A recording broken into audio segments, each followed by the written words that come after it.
Hello friends, welcome to আর্থেক্স। America যে শুধুমাত্র নিজের স্বার্থ থাকে তা আবার প্রমাণ করে দিল। কারণ বাংলাদেশের সাথে এবার বায়ুসেনার মহড়া চালাচ্ছে আমেরিকার বিমান বাহিনী এবং বাংলাদেশ এয়ারফোর্স। এর কারণ একটাই হচ্ছে চট্টগ্রাম এবং তার আশেপাশের অঞ্চলে দখল রাখতে চায় আমেরিকা, যার কথা শেখ হাসিনা আগেই জানিয়েছিল। এবার এই যে বাংলাদেশ এবং আমেরিকা যৌথভাবে অপারেশন প্যাসিফিক অ্যাঞ্জেল 25-3 মহড়া চালাচ্ছে, 7 দিন ধরে এই মহড়া চালাবে বাংলাদেশের বায়ুসেনা এবং আমেরিকার প্যাসিফিক এয়ারফোর্স।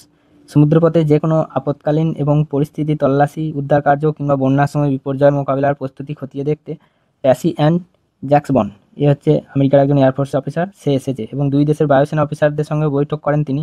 উপস্থিত ছিলেন আমেরিকার দূতাবাস, বাংলাদেশের বায়ুসেনা, এরা সবাই জাহারুল হক বিমান ঘাঁটিতে উপস্থিত ছিল। এবং চট্টগ্রামে চলছে যৌথ মহড়া।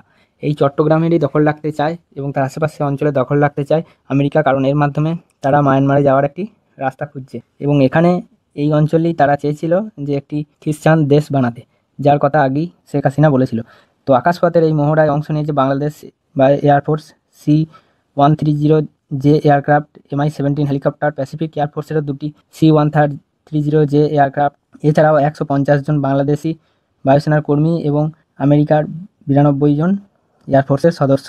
বৃহস্পতিবার পর্যন্ত চলবে এই মহড়া এবং চট্টগ্রামের ব্যাডিসন ব্লকে রাখা হয়েছে মার্কিনের ইন্দো প্যাসিফিক কমান্ডের প্রায় 90 জন সশস্ত্র সদস্যকে। কক্সবাজার এয়ারপোর্টে বৈঠক হয়েছে মার্কিন ইন্দো প্যাসিফিক কমান্ড, এয়ারফোর্স এবং বাংলাদেশ বায়ুসেনার মধ্যে।